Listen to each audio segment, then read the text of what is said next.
Où que vous soyez, madame, monsieur, bienvenue dans votre émission que vous affectionnez bien dans vos maisons.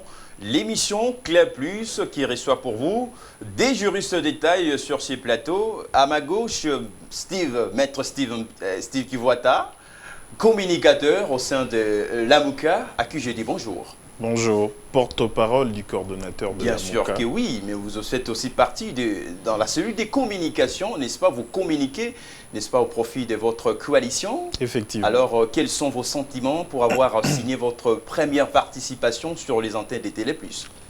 En fait, une grande appréciation. Personnellement, je ne savais pas qu'une chaîne aussi professionnelle est née. Je pense que c'est dans le tram de Télé 50 et de grandes chaînes que nous connaissons dans ce pays. J'ai eu à vous suivre lors de la présentation d'un journal. Personnellement, chez moi, je ne l'ai jamais suivi, cette chaîne, mais je pense que la première fois que j'ai suivi, la seule fois que je vous ai suivi, j'ai fort apprécié. Et j'aimerais bien que vous puissiez conforter votre identité à travers des émissions, peut-être celle-ci, pour que l'audimat de cette chaîne puisse monter. Merci. Là, c'est Steve Kivuata. À ma gauche, Mimi Angèle. Ça, je crois que c'est votre deuxième participation sur les antennes de Télé+. Alors, quelles sont de bonnes nouvelles d'abord de votre part? Je dis d'abord merci. Merci pour l'invitation que vous m'avez lancée. Je dis que la première fois que j'avais mis mes pieds sur cette chaîne Télé+, fort était ma joie de constater que réellement il y a des avancées dans le monde de la communication et je crois que j'avais dit un grand coup de chapeau à M. Jean-Marie Kassamba pour la qualité de la chaîne et je crois que vous ferez plus que Télé 50. Je vous mets en dualité pour que vous puissiez donner Télé 50, le meilleur, Star Télévision, c'est la même famille. Non, vous pouvez être d'une même famille, mais il y a toujours des lignes de démarcation, des particularités. On veut qu'il y ait une particularité par rapport à Télé+. J'ai vu que c'est une chaîne d'information. Télé 50, c'est une chaîne d'information. Star Plus, c'est une chaîne de divertissement, si je ne m'abuse. Oui. Et je crois qu'avec Télé+, nous voulons aller encore plus haut, avoir la vision de l'aigle, pas n'importe quel aigle, mais l'aigle royal. Voilà, très bien. Là, ce sont les vœux émis par ces deux juristes de détail avec qui nous allons aborder les sujets qui brillent en République démocratique du Congo, vous le savez. D'abord, les décès du juge instructeur du procès des 100 jours, vous le savez. Le juge Raphaël Eyani, l'on en parle, cette disparition qui suscite tant des interrogatoires, tant des questionnements, tant de pilogues encore de route. Nous allons en parler dans cette émission Club Plus.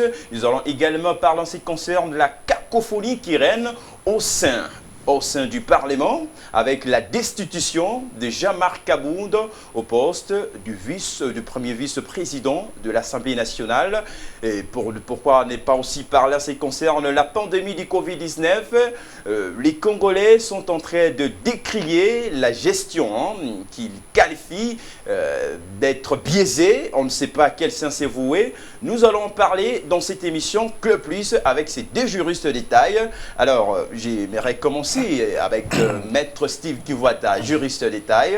Alors, concernant l'affaire de 100 jours, d'abord la disparition du juge Raphaël Eyani, je ne sais pas quelles sont les conséquences de sa mort. On ne sait pas quel sens est voué. Les Congolais posent tant de questions par rapport à sa disparition. Ça peut être dû à quoi? Et pour éclairer la lanterne, que diriez-vous? Non, d'abord, pour savoir les circonstances de sa mort et les causes, nous ne sommes pas outillés pour le dire.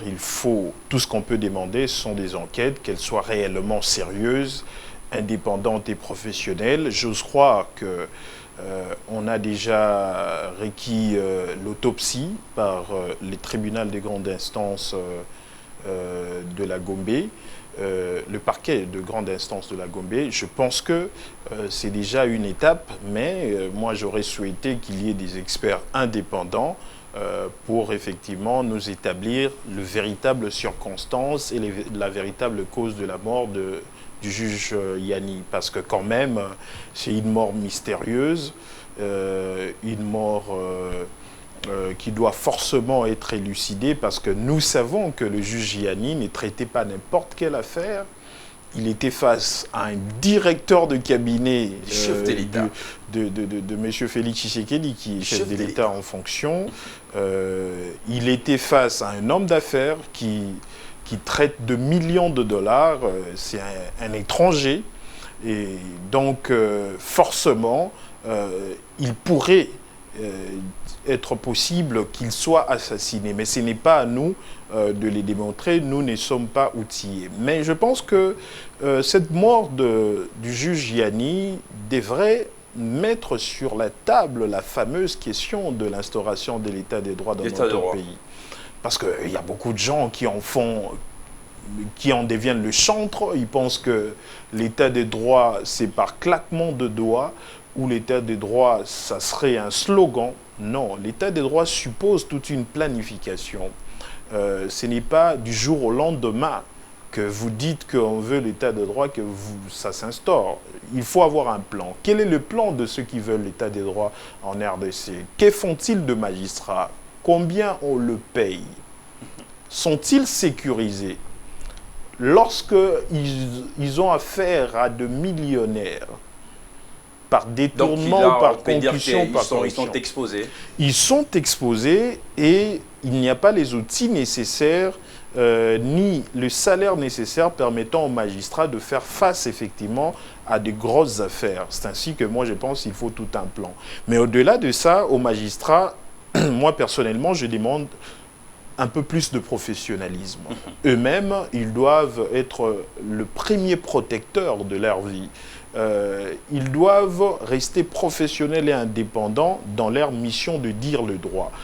C'est ainsi que, par la même occasion, je voudrais qu'ils aient de la passion. Parce que en Italie, pour faire face à la mafia, il y a beaucoup de juges qui sont morts, beaucoup de magistrats. Et moi, j'ai toujours dit, autant que l'indépendance de la RDC a eu des héros et des martyrs, l'indépendance de la justice devrait aussi avoir des héros et des martyrs. Et effectivement, le juge Yanni fait partie de ces héros de la justice qui devront être célébrés par d'autres magistrats et servir d'exemple. On a vu effectivement dans le procès Caméré comment est-ce qu'il était rigoureux. Comment est-ce que, malgré toutes les provocations des différentes parties... qu'il aurait été menacé de mort. Ben oui, bon, il y a des gens qui disent que l'avocat de la République aurait entendu M. Caméré dire qu'il va mettre le feu. On a entendu M. Jamal être dans tous ses états. Donc il y a un nouveau dossier qui s'en ajoute sur bien sûr, il faut, je pense qu'il faut des enquêtes et personne n'est là jusque-là refusé. Et je pense qu'on est déjà, avec la correspondance que j'ai vue du parquet de grande instance de la Gombe, il y a déjà réquisition à experts pour qu'on fasse l'autopsie. Je pense qu'on doit effectivement, une telle mort ne peut pas passer sans une enquête indépendante, espérons-la. Merci Maître Sikivoata, je reviens à vous. Madame Maître Mimi Angèle, à vous. On peut dire une mort troublante du juge instructeur Raphaël Yanni. De votre part, je vous dis encore merci comment avez-vous reçu cette information? On peut dire que c'est un fait déjà prémédité ou comment?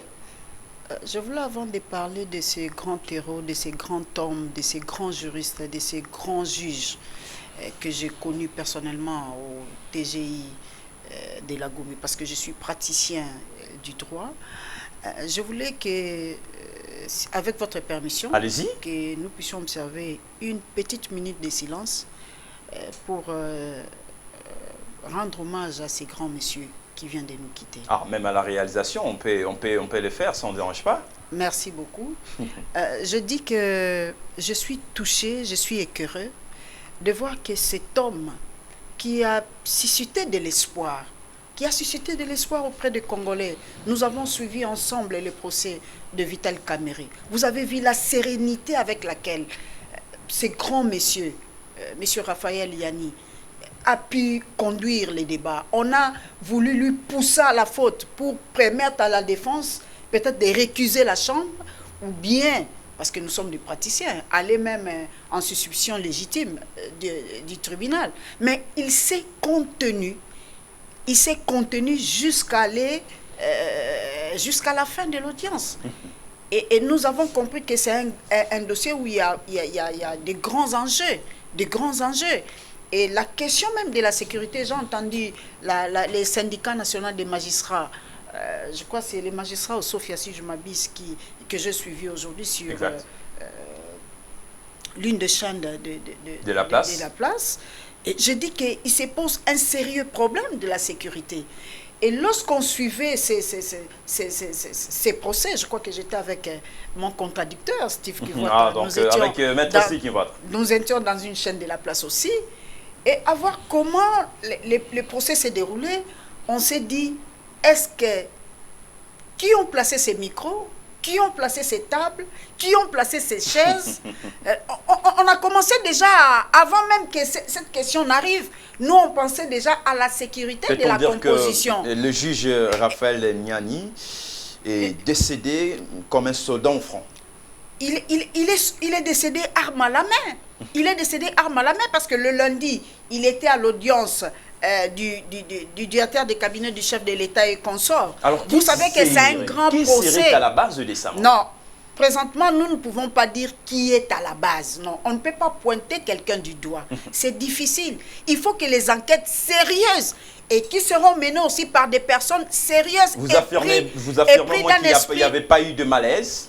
Et pris d'un esprit de justice. Mais le lundi, il était à l'audience foraine. Le mardi, il était au palais de justice. Il était à son bureau le mardi au palais. C'est au retour de la maison qu'il a senti des malaises. Il a essayé de manger, mais ça n'allait pas. Et puis on lui a amené à l'hôpital. Il est décédé. Et après son décès, il y a eu le ballonnement du ventre. Il y a eu sa teinture qui a directement changé. D'autres disent qu'il avait vomi. Tout ça, ce sont des suspicions. Je ne suis pas dans les secrets de la famille pour comprendre ce qui s'est réellement passé, mais les informations en notre possession, nous sommes des habitués du palais, nous avons certains juges que nous pouvons contacter, certains magistrats, certains avocats, et puis Papa Raphaël Niani est de Bandalungwa, je suis natif de Bandalungwa, quoi de plus normal que je sois plus touché pour le décès de Papa Raphaël Niani. Mes parents étaient à Luima, lui à Timansi, vous voyez les ruelles qui sont presque proches, donc c'est un juge que j'ai connu au palais, mais dans les quartiers, dans ma circonscription, dans là où je suis né à Bandal. Il n'y aura plus lié de dire que Kamerhe va bénéficier d'une quelconque liberté provisoire jusqu'à ce qu'une enquête soit aussi diligentée par rapport à la disparition du juge. Il ne faut pas faire la part. Il ne faut pas mélanger les choses, pas de méli-mélo. Il n'y a pas de méli-mélo, mais c'est une question. Les dossiers Kamerhe, c'est un autre dossier pour les programmes de 100 jours du chef de l'État. Et dans ces cas, il va purger dans la prison centrale des Makala. Non. On vient en peine de commencer avec l'instruction de l'affaire. Comment vous dites déjà Kamerhe va purger? Non, c'est inconcevable. C'est inconcevable. La dynamique de l'instruction, la dynamique du procès va déterminer, peut-être pour des personnes aguerries, averties, seront déjà si Kamerhe sera condamné ou il ne le sera pas. Mais au stade actuel, où d'ailleurs on a cité des renseignants et des témoins qui viendront peut-être pour éclairer la religion du tribunal. C'était pour le 3. Mais avec la disparition du juge Niani, je crois qu'il y aura une autre personne qui va assumer la tâche du président de la Chambre. Il y aura réouverture des débats parce qu'en matière pénale, vous ne pouvez pas condamner quelqu'un si vous n'avez pas participer à l'instruction du dossier, par quel mécanisme vous allez le faire. Donc il y aura réouverture des débats, on va relire les PV et que le président, c'est lui qu'on va mettre, le président de la Chambre, doit aussi prendre du temps parce que c'est un dossier volumineux pour qu'il puisse s'imprégner réellement comme le fait juge Niani été imprégné du dossier et que l'autre aussi puisse s'imprégner parce que c'est un dossier volumineux pour bien conduire l'instruction de cette affaire. Donc, Kamere va passer encore quelques jours encore là avant que nous mais il puissions va purger répondre. quand même, il va purger en quelque non, sorte. il n'est pas en train de purger. Non. Maître... Kamere est... Je veux que nous comprenions bien. Kamere ne purge pas encore sa peine. Kamere est en détention préventive. Voilà pourquoi à tout moment, à chaque fois qu'il y a audience, après l'examen du fond, la composition entre en chambre du conseil pour permettre aux avocats de Kamere de faire leur demande de mise en liberté provisoire du prévenu Kamere. Et puis, vous avez compris que avec même cette situation, quand Maître Kabengele a voulu introduire cette demande pendant qu'ils étaient devant le juge des fonds, le juge a dit, attendez, quand nous serons en chambre du conseil, vous allez introduire votre demande. Ça sera possible. Ils ont introduit leur demande, la demande a été rejetée. Avec les circonstances actuelles, ça sera possible? Quelles circonstances actuelles? La disparition du juge, vous le Mais savez. le juge est décédé, il faut qu'on mette en place une autre chambre. Il faut qu'on puisse suppléer. Mais il va purger quelques jours. Il ne purge pas. Purger sa peine, c'est-à-dire la personne a été condamnée. Kamere est en détention préventive. Kamere est présumé innocent jusqu'à ce que sa culpabilité d'une présomption d'innocence jusqu'à ce que sa culpabilité sera établie, et cette culpabilité ne sera et ne pourra être établie que par un jugement. Sylvie Kinvouata, partagez-vous cet avis, l'avis de Mimi Angèle, en ce sens que Vital Kamere va bénéficie d'ailleurs d'une présomption d'innocence malgré la disparition du juge Raphaël Iani? Bien sûr, au-delà même de bénéficier de la présomption d'innocence et du droit de la défense, Vital Kamere n'est même pas encore poursuivi pour la mort du juge Iani. Donc, ce n'est pas à nous directement, à moins que nous ayons de preuves, de dire que ça serait Vital Kamere. Nous devons effectivement respecter de principes des droits parce que l'infraction des diffamations existe. Et je pense que Maître Mimi a tout dit, mais je pense qu'au-delà du droit, il y a quand même des questions à se poser. Parce que si réellement on peut parler en termes de présomption et que réellement le juge Iani serait assassiné, on doit se poser des questions. Est-ce que ce qu'il aurait assassiné ne viserait pas une instrumentalisation de la justice, c'est-à-dire penserait qu'une nouvelle composition irait dans le sens de leurs intérêts. Ce sont des présomptions sur le plan politique. On peut se poser des questions. Est-ce qu'ils ont senti qu'avec le juge Iani, c'était difficile de négocier le droit, de négocier un jugement? Je pense que ce sont des questions qui peuvent se poser, d'où la nécessité, effectivement, d'abord, que les enquêtes sur la mort soient réellement sérieuses. Je pense qu'elles vont être diligentées. Et deuxièmement, ce procès doit continuer à être public parce que nous allons voir la nouvelle composition. Comment est-ce qu'elle va se comporter? Remise à zéro? Bien sûr, Maître Mimi Condé l'a déjà démontré, l'a déjà dit. Le principe voudrait que la nouvelle composition puisse recommencer l'instruction à zéro à partir de l'instruction au niveau du tribunal, bien sûr, en commençant par lire le PV, en interrogeant les prévenus, ça va recommencer. Mais cette procédure de l'audience est à différencier de la chambre du conseil, là où on accorde ou pas la liberté provisoire. Et la liberté provisoire ou la détention préventive tient au fait que le magistrat se pose des questions. Si réellement nous libérons le prévenu, risque-t-il de ne pas fuir? Est-ce qu'il y a possibilité qu'il puisse déranger le témoin ou altérer certaines preuves? C'est par rapport à ces présomptions, ou même créer un problème de sécurité publique, c'est par rapport à ces présomptions que le juge, deux fois, se dise mieux vaut le détenir préventivement. Préventivement, ça veut dire qu'on prévient quelque chose, on prévient soit de sa fuite, soit qu'il dérange le témoin, soit qu'il puisse effacer certaines preuves. Donc, je pense que jusque-là, il est détenu préventivement. Comme Maître Mimi l'a dit, il n'est pas en train de purger la peine. Le souci, effectivement, de tous les Congolais, ça serait que ce procès puisse aboutir à ce qu'on dise réellement de droit.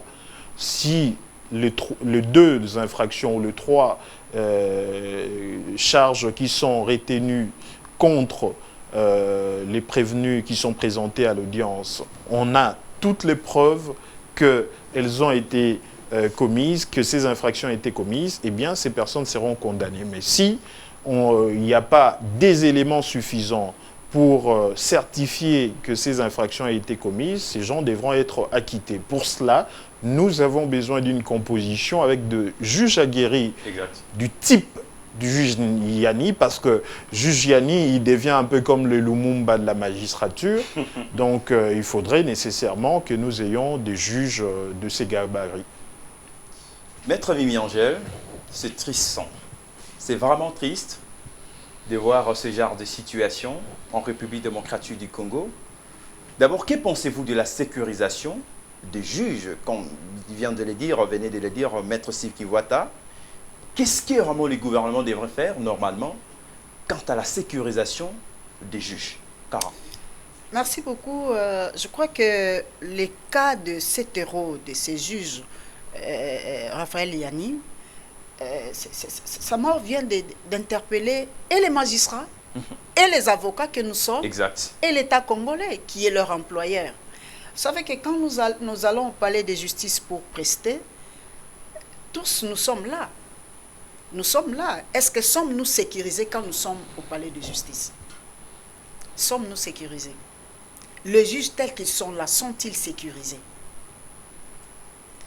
Vous savez que quand vous traitez des grands dossiers, tels que le dossier d'État, ça c'est un dossier d'État, un dossier du siècle, où il y a des détournements des millions et des millions de dollars, vous savez que le juge lui-même, est-ce que le juge est à l'abri?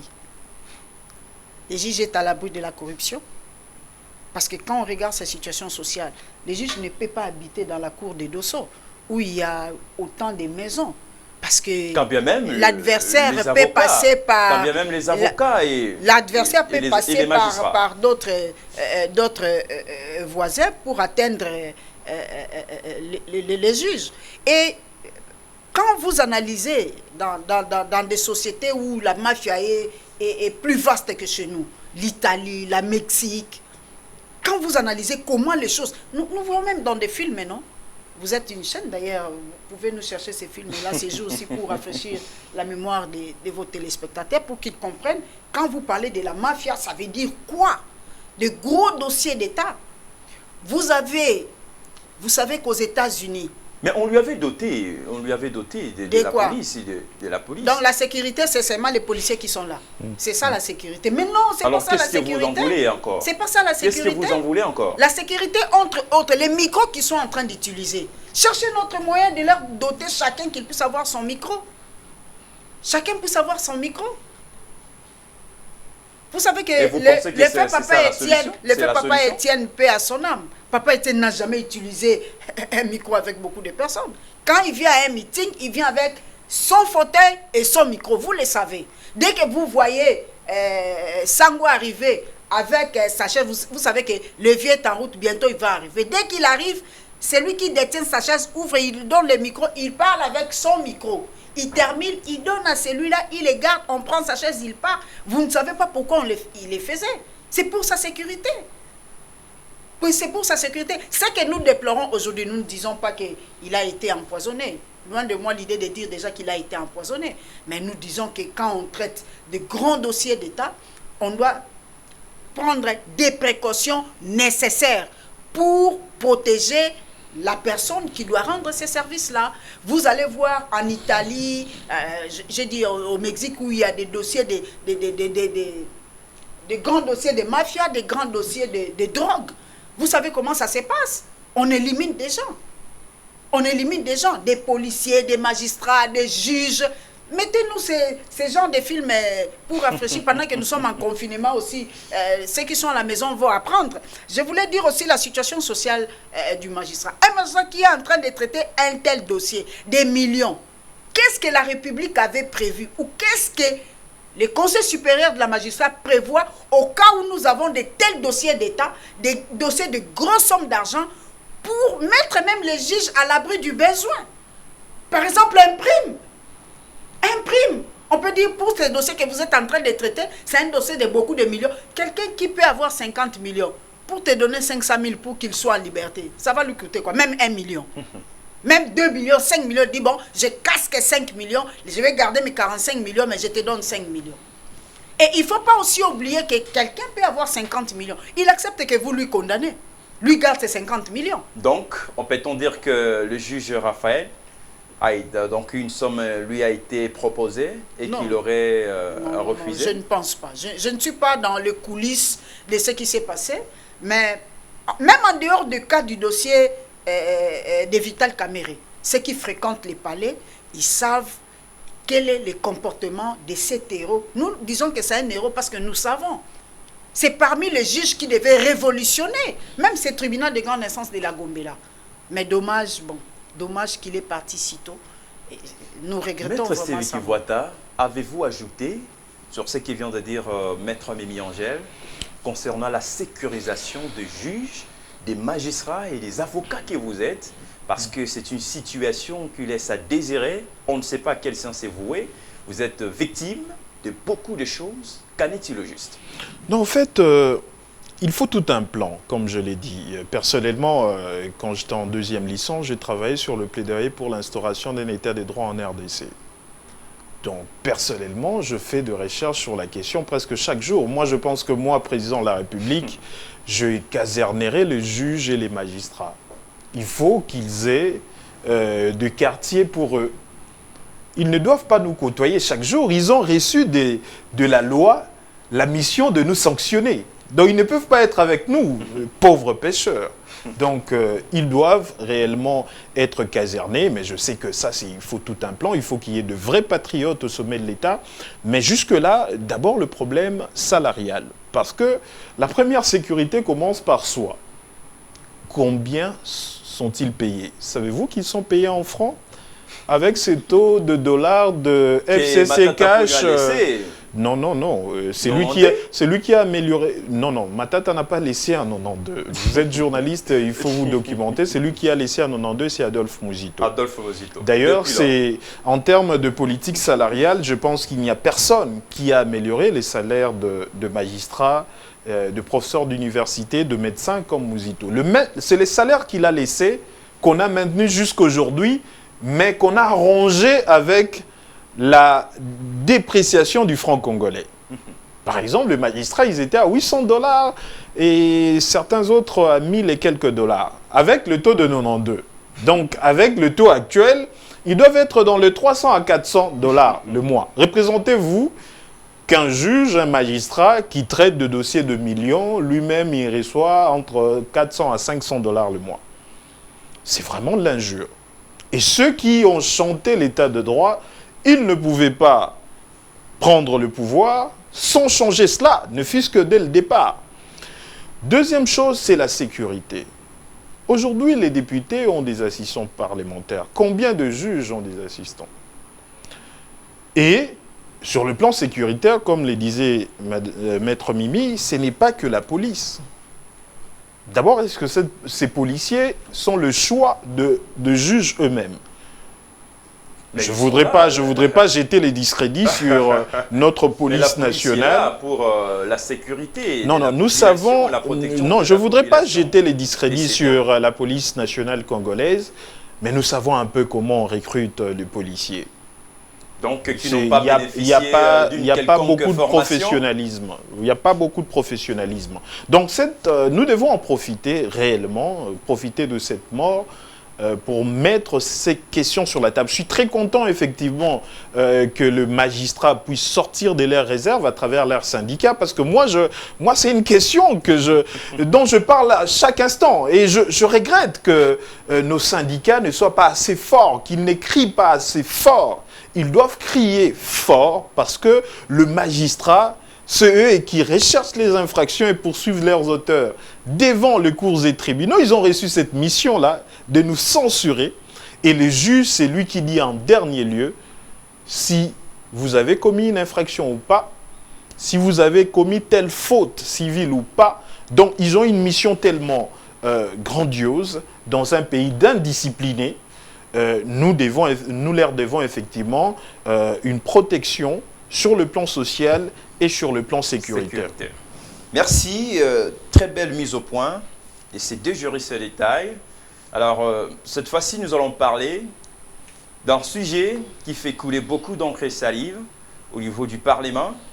Il y a de bagarres, on ne sait pas comment, qui identifier les auteurs de ces actes qui laissent à désirer. Concernant la destitution de Jean-Marc Aboud de son poste de premier vice-président du Parlement. Qu'est-ce qui devrait être fait normalement? On devrait, n'est-ce pas, attendre l'auteur de la pétition, mais dommage, il n'était pas là lors du vote. On en parle dans cette émission Club Plus. Maître Mimi Angèle, comment avez-vous trouvé la procédure du Parlement concernant la destitution de Jean-Marc Aboud, alors que l'initiateur de la pétition, Jean-Jacques Mamba, n'y était même pas lors du vote? Explication. Je crois que je ne suis pas député, mais c'est que je puis constater que l'auteur de la pétition n'était pas à l'Assemblée nationale, premièrement, pour présenter sa pétition, et que deuxièmement, ce même auteur de la pétition était mis en détention préventive parce qu'il y a, sur base d'une plainte de l'un de ses collègues députés. Lorsqu'un document est entaché d'irrégularité et qu'on reproche à ces documents contenir des fausses signatures, je crois que là, il y a application d'un principe qui dit la fraude annule tout. D'accord. La fraude corrompt tout. Les documents entachés d'irrégularité et que celui qui a retrouvé sa signature, ce n'était pas une seule personne. Il y a une autre qui est à Lubumbashi. Dit, mais je suis à Lubumbashi, comment ma signature se retrouve sur ces documents? Donc, il y a eu fraude. Sur base de cette fraude, un document entaché d'irrégularité, le bureau de l'Assemblée nationale s'est précipité pour passer au vote, sachant que ils sont majoritaires à l'Assemblée nationale. Je dis ceci, je ne vais pas aborder cette question sur un point de vue juridique, mais je vais aller surtout sur un plan politique. Allez-y. Parce que du point de vue juridique, allez-y, le bureau de l'Assemblée nationale avait les mains liées partant de leur règlement intérieur. Vous savez que l'Assemblée nationale, les parlements, ce sont des législateurs. C'est eux qui prennent des lois. Qu'on applique au Congo, c'est eux qui le prennent. Alors ces lois, ils ne les prennent pas pour qu'on l'applique sur nous. On doit appliquer ces lois-là sur eux-mêmes. Et comme nous disons pour l'instauration d'un état de droit, Vital Kamerhe a combattu pour qu'il y ait l'instauration d'un état de droit. Et voilà, il est lui-même la première personne d'être présenté devant le juge pour voir si réellement ils ont la volonté et qu'il y ait cet état de droit. D'accord. Le législateur a été mis aussi devant ses propres règles. Mais qu'est-ce qu'ils ont fait? Ils ont compris qu'ici, nous avons besoin de régler cette question politiquement et non juridiquement. Tenez, Jean-Jacques Mamba est de la Mouka, il est du MLC. Le MLC a combien de députés à l'Assemblée nationale? La Mouka a combien de députés à l'Assemblée nationale? Ils n'auront pas la majorité pour faire tomber pour faire destituer Kabound. C'est ce qui laisse à croire, je dis bien ce qui laisse à croire, que la pétition qu'avait portée Jean-Jacques Mamba, parce que vous savez que vous pouvez prendre une initiative de loi, vous pouvez chercher un député pour que lui puisse porter cette loi. Peut-on dire que c'est la délinquance institutionnelle de la part de Janine Mabunda? Non, moi je ne vois pas les choses de cette manière-là. Moi je vois les choses autrement. Comment? Moi je vois que le FCC voulait faire partir Jean-Marc Kabound. N'oubliez pas. À travers Jean-Jacques Mamba? Oui. Comment cela est-il possible? C'est possible. Que Jean-Jacques Mamba est dans la C'est possible parce que Jean-Jacques Mamba sait que si on passe au vote, ça ne passera pas. Ça ne passera pas. Donc il a été instrumentalisé par le Front commun pour les Congos. Le FCC a combien de députés? La Mouka, en fait, d'ailleurs, ma question c'est de savoir, le groupe parlementaire, la Mouka n'existe pas. Le MLC a combien de députés pour faire destituer Jean-Marc Kabound? Donc là, nous voyons, Maître et regardez les nombres. Vous n'avez pas répondu à ma question. Ma question c'est de savoir, Jean-Jacques Mamba était-il instrumentalisé par le Front commun pour les Congos pour faire partir des forces Jean-Marc Kabound ou comment? Alors qu'il n'est pas dans la mouvance. Vous pouvez, quand on est député, on est un homme politique, quand on veut initier une action, même la Bible le dit, vous devez mesurer vos chances pour voir si ce que je suis en train d'entreprendre va aboutir ou pas. Et pour que cette action puisse aboutir, que dois-je faire? Besoin des alliés. Peut-on dire que les FCC a porté secours au MLC pour que Jean-Jacques Mamba puisse partir? Parce que du point de vue du vote, je ne vois pas comment les MLC pouvaient faire destituer Jean-Marc Kabound.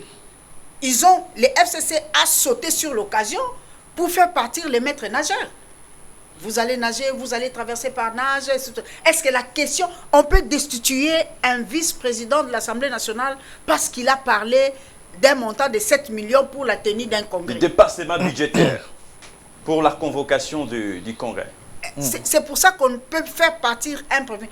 Vous comprenez qu'il y a d'autres choses et que les alliés ont sauté sur l'occasion pour le faire partir. Voilà pourquoi à MLP, nous avons déjà dit, et nous allons continuer à les répéter, parce que les combats que nous menons, c'est un combat de principes et de valeurs.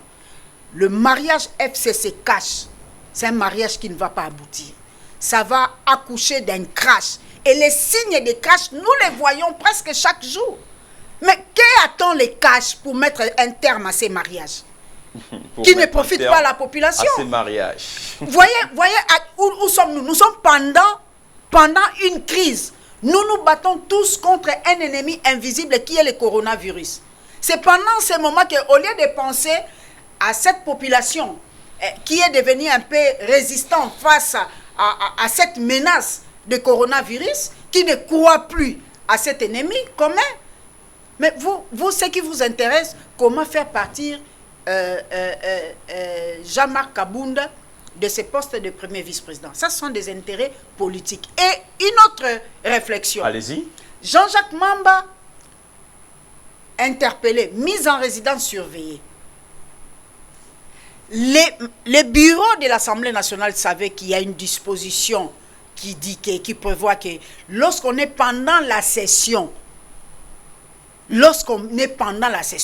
on ne peut pas arrêter un député, on doit attendre jusqu'à la fin de la session. Ils le savent. Nous sommes à la session du mois de mars. Ne faudrait-il pas attendre que nous arrivons à la fin de cette session du mois de mars et que cette question de cet ennemi invisible qui nous guette, coronavirus, qu'on puisse lever Mais toutes les mesures ne sont pas en et puis pour que... Non, je crois que quel est l'intérêt? Il y avait urgence. Vous parlez de l'intérêt. Je dis, est-ce qu'il y avait urgence? Les institutions ne sont pas en berne. Non, est-ce qu'il y avait urgence? Mon frère, nous sommes au moment où, regardez les taux de dollars. Vous voyez les taux de dollars? C'est le gouvernement. Le gouvernement, c'est issu de la majorité parlementaire. Qui est majoritaire au Parlement? C'est les FCC. C'est ça, on ne peut pas... Des fois, de part et d'autre, les gens sont en train de perdre de vue que le gouvernement qui est là, c'est le gouvernement FCC. C'est le gouvernement FCC. C'est FCC qui est majoritaire au Parlement. Je reviens à vous, maître Mimi. Est-ce qu'il ne faudrait-il pas attendre le mois de juillet pour Prenez que... votre mal à patience, je reviens à vous. Prenez votre mal à patience. Maître Steve Kimwata, confirmez-vous toutes ces allégations faites de maître Mimi Angèle, en ce sens que Jean-Jacques Mamba est véritablement un joueur instrumentalisé par les Front commun pour le Congo pour faire partir des Fox Jean-Marc Kabounda Kaboum, alors que Jean-Jacques Mamba fait partie de l'Amouka dont vous êtes le porte-parole. Au fait, pour l'Amouka, Jean-Marc Kabounda, Kaméré, Kabila, je ne sais pas, il y a quoi, Kabouya. Pour nous, tout ça, c'est du pareil au même. Qu'on puisse mettre Kabouya, Kabounda à la place de Kaméré ou de Kabila, pour nous, c'est la même chose. Mais à un certain moment, nous avons quand même l'essence de valeur. Et je ne voudrais pas vous rappeler que Jean-Jacques Mamba, même dans son parti, on lui a rappelé que son action, c'était une action individuelle. Et que pour qu'elle devienne collective au niveau du MLC, il fallait un cutus du groupe parlementaire MLC. Et je pense que c'est un secret de polichinelle. Mais est-ce pour autant que nous devons dire que l'action de Mamba était mauvaise et qu'il aurait été sous-traité par le FCC? Non, je pense que Maître Mimi Koumbouz, c'est quand même une dame respectable qui parle de valeurs et défend de valeurs. Je ne la vois pas confirmer, dire que majorité parlementaire serait égale à l'impunité. Comme vous êtes de la majorité parlementaire, vous pouvez dire n'importe quoi et vous êtes sûr que vous serez politiquement protégé par le membre de la majorité parce que vous aurez une coalition. Je ne la vois pas dire ça. Parce que même s'il y a une majorité parlementaire quelque part, lorsqu'il y a un ministre fautif, lorsqu'il y a un député fautif, un sénateur fautif, c'est normalement la même majorité qui le sanctionne. Sinon, majorité parlementaire serait égale à l'impunité. Lorsqu'on fait partie d'une majorité parlementaire, on peut faire n'importe quoi. Je pense qu'elle ne peut pas dire de telles choses. Elle ne peut pas dire de telles choses. Continuez. Et autre chose, Jean-Jacques Mamba, il n'était pas présent à l'Assemblée nationale. Pourtant, c'est lui l'auteur de la pétition. Exact. Je ne sais pas, soit nous ne savons pas de quoi nous parlons. La pétition doit avoir au moins 50 signataires. D'accord. Donc, Jean-Jacques Mamba n'était pas l'auteur de la pétition, Jean-Jacques Mamba était l'initiateur de la pétition. Exact. Ce qui veut dire qu'il pouvait se faire remplacer par d'autres signataires s'il se faisait qu'il était empêché. Et surtout, empêché de la plus mauvaise manière qui soit. Il a été arrêté arbitrairement et détenu illégalement. Et ça donnait l'impression que la justice voulait priver au pouvoir législatif, l'Assemblée nationale, le droit de traiter d'une question parlementaire. Et Maître Mimi Koumbouz sait que le principe en droit, c'est que le pénal tient le civil en état. Ça n'a jamais été le pénal tient le parlementaire en état, et moins encore les disciplinaires. C'est du droit.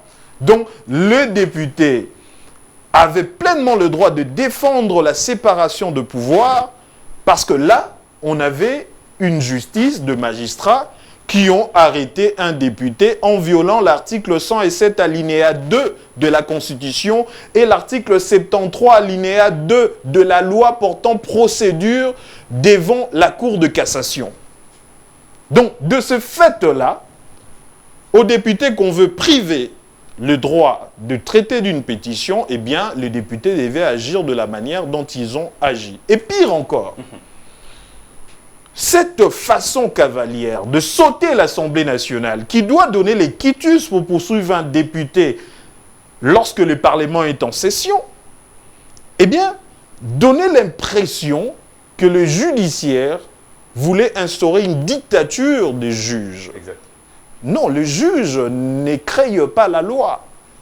Le juge ne peut pas poser des actes en violation de la Constitution. C'est ainsi qu'il fallait effectivement avoir ces langages clairs et durs de l'Assemblée nationale envers le pouvoir judiciaire. Et ils ont jusque-là usé de l'article 107 alinéa 4 de la Constitution et 73 alinéa 4 Donc, de la loi portant principe portant procédure devant la Cour de cassation. C'est du droit, ils devaient le faire. Et encore une fois de plus, on dit c'était une procédure pour faire tomber Jean-Marc Abound. Mais non, mais soyons sérieux. Il ne s'agit pas d'une procédure pour faire tomber Jean-Marc Abound, c'est une procédure pour lui donner l'opportunité de dire aux députés, les 500 députés, et même à la République, ce qu'il a déjà dit dans une chaîne de la place, qu'on aurait dépensé 7 millions, qu'on dépenserait 7 millions de dollars pour le Congrès. Maître Sikivota, lorsque vous regardez la quintessence de cette pétition, on n'a pas encore condamné l'initiateur de la pétition, qui n'est autre que Jean-Jacques Mamba, avec des probables quelconques fausses signatures, mais à l'Assemblée nationale, on est en train de voter pour la destitution de Jean-Marc Abound. Ben oui, parce que d'abord, je finis pour dire que la procédure devait être contradictoire. Peut-être que M. Jean-Marc Abound allait étonner les gens. Ce qu'il a dit sur Top Congo, il vient avec de détails. Il dit, effectivement, on dépense 7 millions de dollars. Et vous pensez que les députés allaient le sanctionner? Non. Ce n'était pas une procédure de vote de sanction. C'était une procédure qui était contradictoire. Et Jean-Jacques Mamba lui a demandé à 2 reprises par une correspondance de s'expliquer sur comment seraient dépensés les 7 millions. Il n'a jamais répondu. Ce qu'il a dit sur Top Congo, il ne l'a jamais assumé sur une correspondance et il a fui, il n'a pas voulu l'assumer devant le député. Donc les députés, par défaut, l'ont condamné. N'est pas à la hauteur de sa tâche. Par défaut, l'ont condamné. Et ça, n'est pas à la hauteur de sa tâche. Vos conclusions. Il n'a pas pu se défendre. Non, il n'a pas voulu, il ne s'est pas présenté, il ne peut pas se prévaloir, il ne peut pas se prévaloir de sa propre turpitude. Il n'est pas à la hauteur de sa tâche. Au fait, la dernière question que vous posiez, je pense qu'elle était intéressante, mais vous m'embrouillez un peu, c'était encore sur quoi? Non, c'était de savoir, il y a eu de fausses signatures. Ok, effectivement. Ah, oui. Au fait, l'infraction de faux en écriture, prévue par les articles 124 à 127 du Code pénal, condamne la personne qui commet le faux en écriture. Et moi, je me pose d'abord la question, en fait, est-ce que Jean-Jacques Mamba avait intérêt de falsifier 3 signatures pendant qu'il en avait 12 de plus? Parce qu'il fallait tout simplement 50 signatures. D'accord. Est-ce que le faux en écriture pourrait avoir commis nécessairement par Jean-Jacques Mamba? Peut-être en justice, on allait voir que les personnes à qui il demandait d'aller collecter des signatures, qui ont commis les faux en écriture. D'accord. Il ne fallait pas se précipiter. Parce que là, la conséquence sera une autre chose. Parce que si vous n'analysez pas la pétition, pendant que les 3 signatures auraient été faussées, non pas par Jean-Jacques Mamba, mais par d'autres personnes, peut-être ceux qui sont allés collecter des signatures, la conclusion serait autre chose. Mais pourquoi la justice n'a pas voulu respecter les immunités parlementaires? Parce que moi, je considère que ce soit le magistrat du parquet, que ce soit ceux de la Cour de cassation, c'est-à-dire le magistrat du siège, ils ont commis l'infraction d'arrestation arbitraire et de détention illégale. Ils sont poursuivables. Et même sur le plan civil ou disciplinaire, ils peuvent être pris à partie. Parce que c'est quand même une erreur grossière du droit que de ne pas savoir qu'un député national en cours de session, même en cas de flagrant délit, il ne peut pas être poursuivi, arrêté ou détenu sans lever de ses immunités. C'est quand même extrêmement grave, parce que c'est dans nos textes. Donc, moi, j'estime qu'effectivement, les choses devaient se passer comme elles se sont passées. L'Assemblée nationale a introduit une requête pour la suspension de poursuite contre Jean-Jacques Mamba, ça ne suffit pas. Parce que la suspension de poursuite, ça veut dire que lorsqu'ils ne seront plus en session, Jean-Jacques Mamba est poursuivable. On doit arrêter avec ces poursuites. Pour qu'on arrête avec ces poursuites, Jean-Jacques Mamba ainsi que l'Assemblée nationale doivent porter plainte pour arrestation arbitraire et détention illégale, soit ils doivent procéder à la prise à partie, ce qui est une autre procédure par rapport à un dol qui aura été commis et par rapport à cette erreur grossière du droit qu'on appelle dol. Maître Mimi Angèle, au cas où Jean-Jacques Mamba serait condamné, peut-on dire que Jean-Marc Abound sera réhabilité? Sans doute. Je voulais dire d'abord, notre Constitution consacre les principes de la séparation du pouvoir. Il y a le pouvoir exécutif, le pouvoir législatif et le pouvoir judiciaire. C'est ça l'équilibre du pouvoir. L'exécutif est en train de gérer les pays, les gouvernements, les parlements édictent des lois et les judiciaires appliquent ces lois. Maintenant, qu'en est-il lorsque nous sommes en pleine session? Ils sont en pleine session, je ne suis pas député, excusez-moi. En droit parlementaire, lorsqu'on est en pleine session, on ne peut pas arrêter un député. Je l'ai déjà dit. D'accord. Nous sommes sur le plan des principes et des valeurs. On ne peut pas faire un débat objectif pour faire plaisir aux gens, mais le débat doit être subjectif pour éclairer notre population, pour qu'ils comprennent comment les choses d'État doivent être gérées. On a trop applaudi les personnes. Le Congo est à l'étape où nous sommes aujourd'hui, là où il est. Donc, ça n'a plus de sens de continuer à nous battre pour des individus. Battons-nous pour le Congo, pour les principes, pour les valeurs. Dès qu'ils seront mis en place, chacun va se retrouver par rapport à ses valeurs et à ses principes. Donc, le Parlement peut demander qu'il soit mis fin aux poursuites pendant une session parlementaire. Mais cette décision, ou bien cette demande, ou bien cette résolution doit être motivée. Doit être motivée. Vous le demandez qu'on puisse surseoir les poursuites. Pour quel motif? Nous sommes en session, oui. Mais dans cette session, est-ce que le député en question, nous sommes dans la discussion d'un collectif budgétaire, ou bien l'expertise de la personne est requise pour faire avancer un débat au Parlement? Est-ce qu'il est le président d'une commission? Tout ça, on doit avoir une motivation. Ce n'est pas vous venez, et parce que c'est de la bracataba, vous venez, vous mettez. On dit que ça doit être motivé. Est-ce que cette demande avait été motivée? Quelle a été la motivation de cette demande? Moi, je ne suis pas contre le député Jean-Jacques Mamba. Nous sommes dans un combat de principes et de valeurs. Il y a eu une déclaration qui avait été faite par le premier vice-président de l'Assemblée nationale, Jean-Marc Abound. Mais la question que moi je suis en train de me poser, des personnes qui sont en coalition, l'un des membres de la coalition a fait une déclaration. N'était-il pas opportun pour cette coalition de faire appel à celui qui a été parmi les négociateurs de cette coalition pour lui dire ce que tu as fait là, ne le répète plus? Pourquoi je le dis? Nous sommes à l'Assemblée, au Sénat. Le procureur général a écrit au Sénat de la République pour le dossier Alexis Tambwe de la Mwamba. sénatrice Bijou Goya. Bijou Goya. Quelle a été la réponse du Sénat? Ou les FCC majoritaires? Ou bien on le fait parce qu'Alexis a tenu des propos à l'égard d'une femme? Mais ni au-dessus de la et loi. Parce qu'ils la savent Cour que de cassation est là. pour eux, les femmes ne représentent rien du tout. La Cour de cassation est là. Mais c'est là où je veux que vous compreniez quel est l'intérêt. Nous sommes en politique, pas d'actions en intérêt. En politique, il n'y a que des intérêts.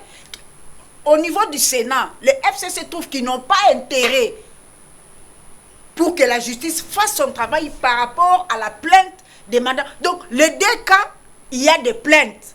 Pas des gens de l'extérieur. Au Sénat, c'est la plainte de Bijou Goya contre Alexis Tambwe Mwamba.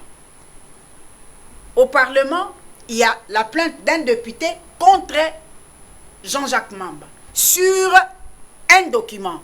J'ai entendu mon contradicteur dire que Ce n'est pas Jean-Jacques Mamba qui a collecté les signatures.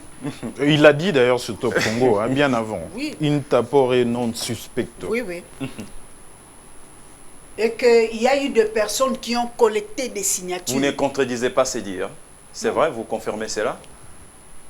Je reprends, je fais la... Ah, vous relayez ce que vient de dire Maître Steve Kivuat. Indirect. Par rapport, je suis avec lui, je n'ai pas suivi Jean-Jacques Mamba, c'est lui que je viens de suivre.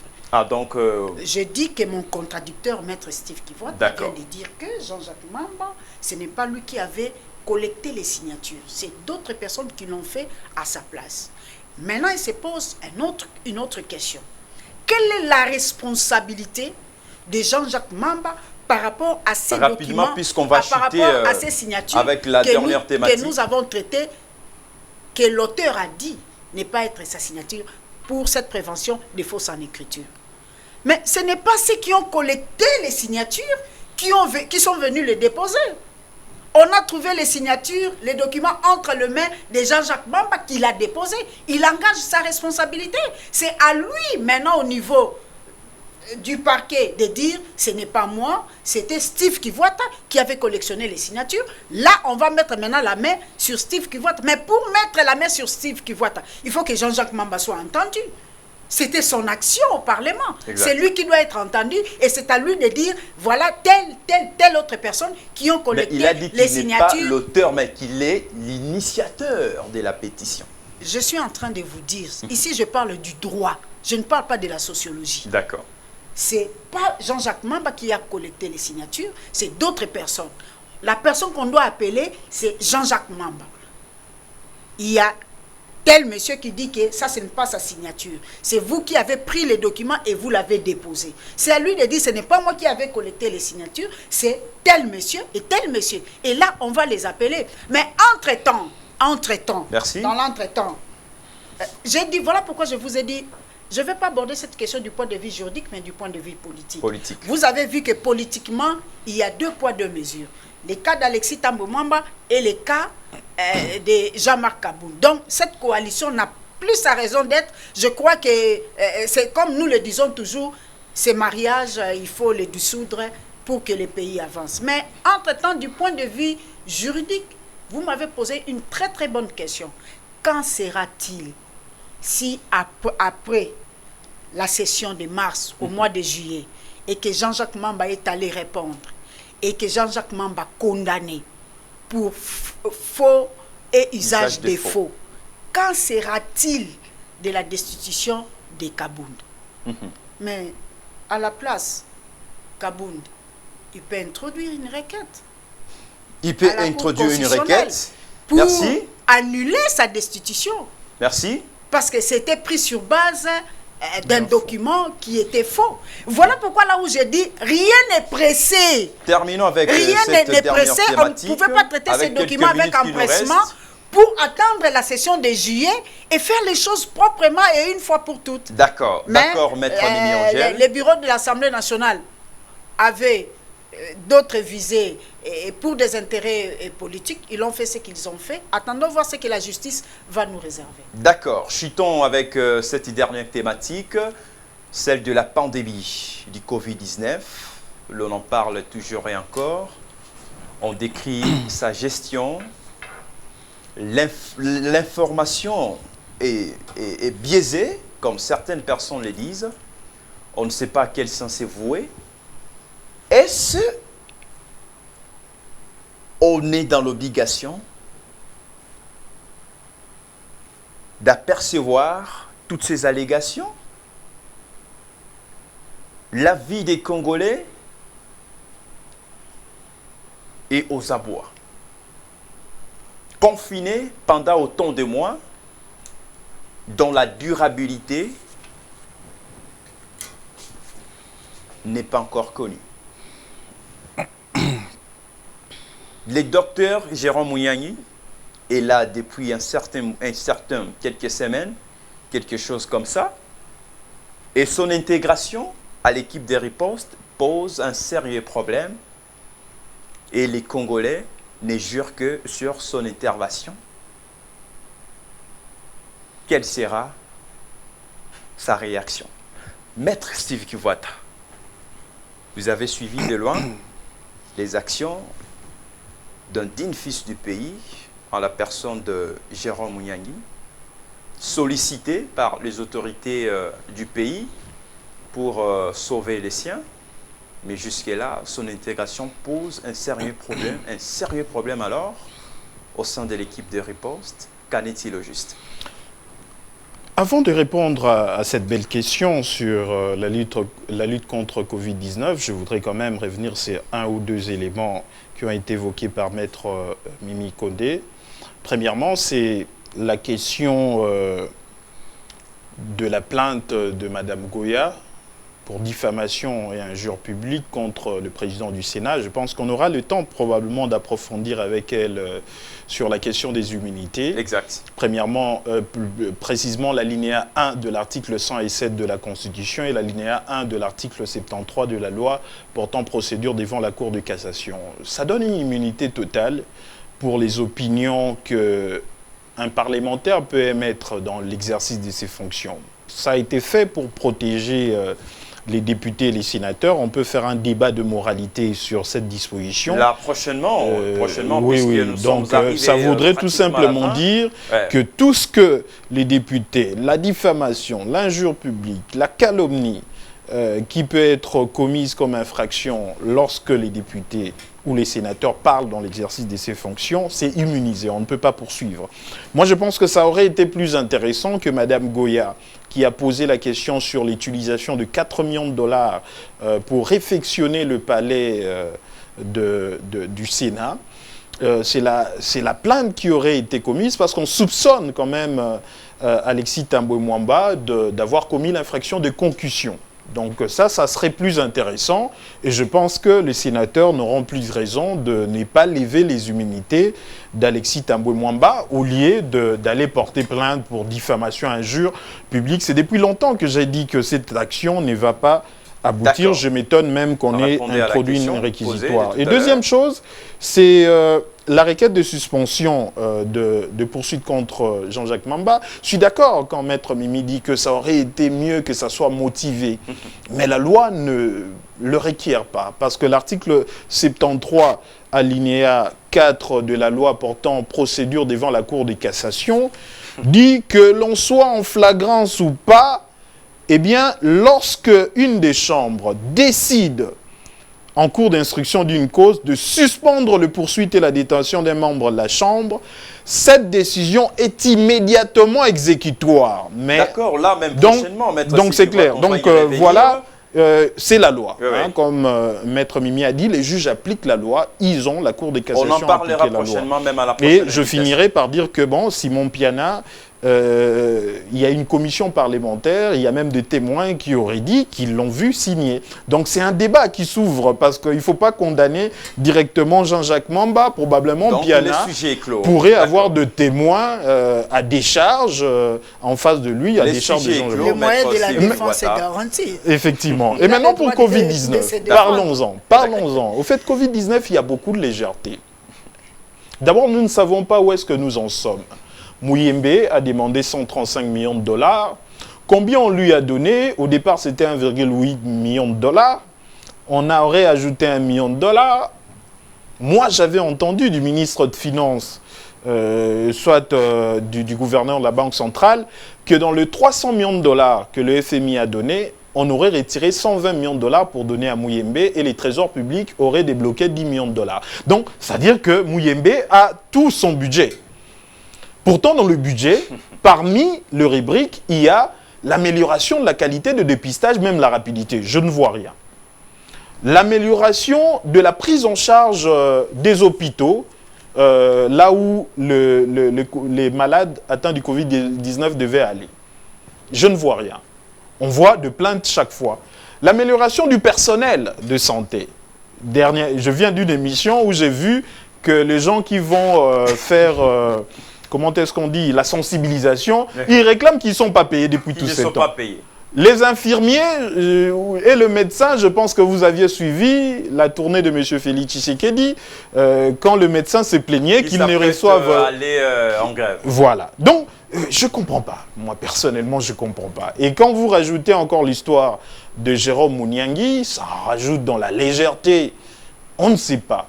Bon, je ne confirme pas que Jérôme Mouniangui, c'est lui qui a apporté la solution au niveau de Madagascar, parce que là, il y a à boire et à manger. Hein. On reçoit beaucoup trop d'informations. Lui, il était à Paris. Madagascar, c'est pas quand même... il ne venait pas du Madagascar. Il ne venait pas du Madagascar, il venait de la France. Je pense que... Non, il travaille dans un laboratoire au niveau de la France. C'est un grand chercheur. Mais pourquoi on parle en termes d'artémisia. Pourquoi on parle du Madagascar? Bon, je pense que... Bon, je ne sais pas. Je ne sais pas confirmer, mais je sais que Mouniangui a fait beaucoup de recherches sur Artemisia. Peut-être comme le protocole ou le traitement qui est sorti avec le médicament qui est sorti, c'est à la base d'Artemisia. Probablement, on a fait de liaison. Je ne sais pas si son laboratoire avait été consulté, mais on n'a jamais eu une confirmation que réellement le remède au Madagascar, que ça serait de Jérôme Mouniangui. Sinon, on n'allait pas et avoir le remède de Madagascar pour les tester au Congo et avoir Jérôme Mouniangui pour qu'il propose son protocole. Vous n'avez pas suivi la déclaration faite par l'Organisation mondiale de la santé sur les actions de bonne foi, l'expertise de Jérôme Mouniangui au niveau de Madagascar, et vous parlez qu'il venait de la France. Oui, il venait de la France, hein. Ça c'est une confirmation. Par l'organisation. Bon, pour l'OMS, je ne sais pas, je dois avoir le document, je ne l'ai pas lu, je n'en connais pas la source, je ne peux pas confirmer. Ici, je ne confirme pas et je n'infirme pas. Jusque-là, les informations en ma possession, peut-être que je serai contredit, font état du fait que ces remèdes de Madagascar n'eut pas de Jérôme Mouniangui, même si ça serait basé sur Artemisia. Mais de toutes les façons, je ne conteste pas son expertise. D'ailleurs, j'en ai pas les outils. Je pense que le docteur Mouyembe doit s'ouvrir à tous ces experts congolais, à tous ces génies congolais, pour qu'on arrive à avoir un remède made in Congo, un remède qui soit réellement efficace. Mais dans l'entretemps, il faut quand même noter que sur plus de 2000 actuellement, nous n'avons 2000 malades atteints du Covid-19. On a déjà atteint la barre de 2000. Nous n'avons pas atteint 100 morts. Donc ça veut dire qu'il y a des gens qui sont guéris. Donc ça veut dire qu'il y a déjà un traitement qui est en train d'être expérimenté et qui porte ses fruits. Mais maintenant, nous voudrions savoir les 135 millions de dollars. S'ils ont réellement été obtenus par le professeur Mouyembe, le docteur Mouyembe, où en est-il avec l'application de son budget? Parce que ce budget, moi, j'en ai. Normalement... Peut-on dire qu'une autre matière s'ouvre pour la justice? Effectivement. Bon, on doit effectivement fouiner parce qu'au Congo, on ne sait jamais, on détourne même les médicaments pour de malades. Donc, il faut réellement qu'on y jette un coup d'œil. On voyait le docteur Mouyembe être hyper médiatisé. Je ne sais pas maintenant comment est-ce qu'il ne s'explique pas. Est-ce que ces 135 millions, il les a réellement obtenus? C'est géré à quel niveau? Il paraît que c'est les ministres de la Santé qui les gèrent. Nous voulons quand même avoir de réponses. Parce qu'aujourd'hui, pour entrer à la Gombe ici, c'est vraiment un casse-tête. Et d'ailleurs, Gombe a été confiné sans texte. Et jusqu'aujourd'hui, il n'y a pas de réglementation.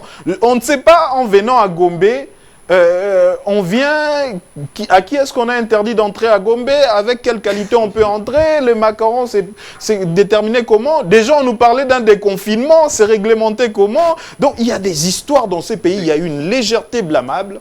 Et normalement, le peuple congolais doit atteindre le niveau de savoir quel genre de dirigeant il veut pour ce pays, même si nous savons que le peuple le veut de foi, mais sa volonté n'est pas respectée. Maître Mimi Angèle, peut-on dire que la communication est-elle biaisée au niveau de l'équipe de riposte ou comment? On nous parle que la République démocratique du Congo a déjà atteint la barre de 2000. On ne sait pas à quel sens c'est voué. Confirmez-vous cette information d'abord concernant la communication. Comment vous trouvez cela? Je dirais que la communication est déficitaire. En tout cas, la communication est déficitaire. Là, ne nous voilons pas la face. Parce que pour parler d'une communication, pour mettre en place une stratégie de communication, ou lorsqu'on a mis en place une stratégie de communication, vous allez les sentir par les fruits de cette stratégie. Quel est le fruit de cette stratégie? La population ne croit plus qu'il y a le coronavirus. Et puisque la population ne croit plus qu'il y a le coronavirus, il est en difficulté de respecter les mesures barrières. Vous voyez. Or, quand il ne respecte pas les mesures barrières, ça a pour conséquence, il n'y a pas moyen d'arrêter la propagation, la contamination du Covid-19 à d'autres personnes. Vous voyez que le nombre de contaminés commence à augmenter, mais heureusement que le nombre de décès est encore un peu inférieur.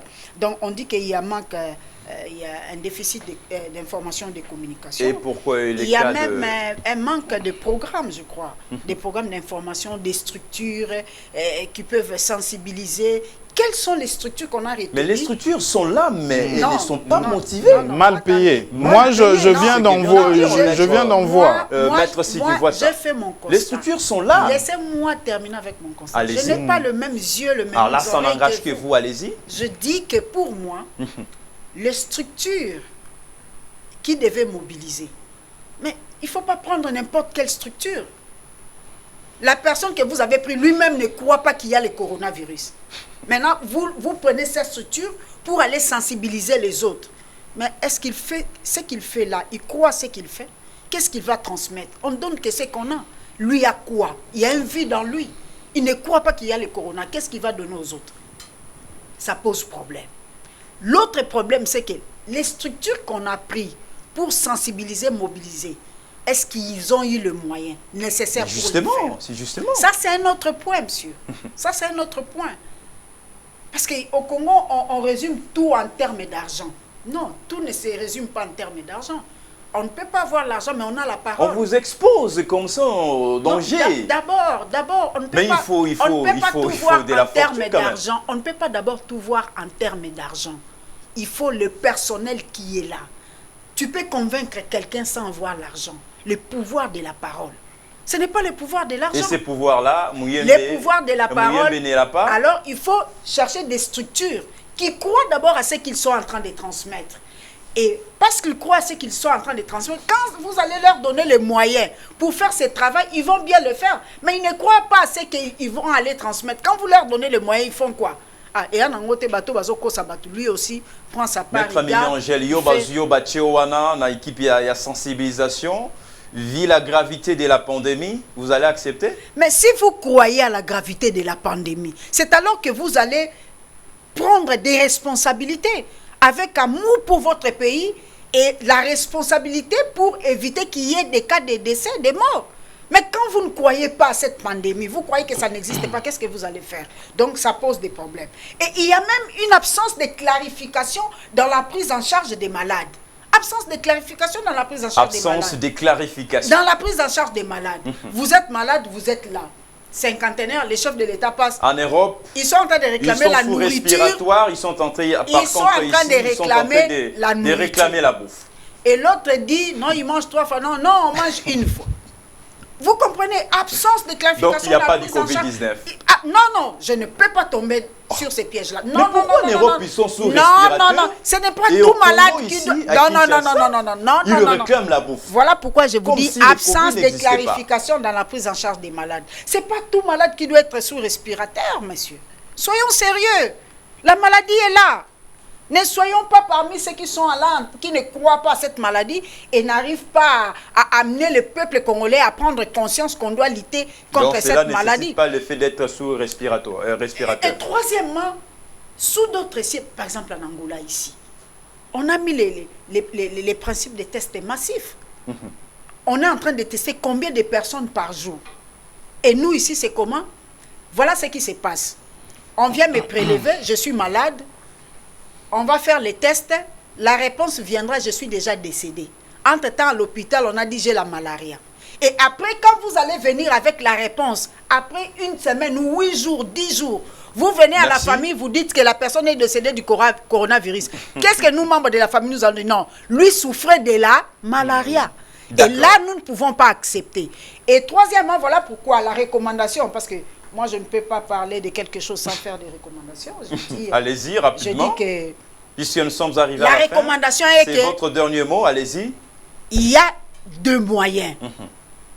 Qu'il fasse en sorte que nous atteignions le niveau de tests massifs pour éviter ce que nous sommes en train de voir. On est en train d'acheter des corps et puis expliquer aussi aux gens la prise en charge des personnes décédées du coronavirus. Qu'en est-il?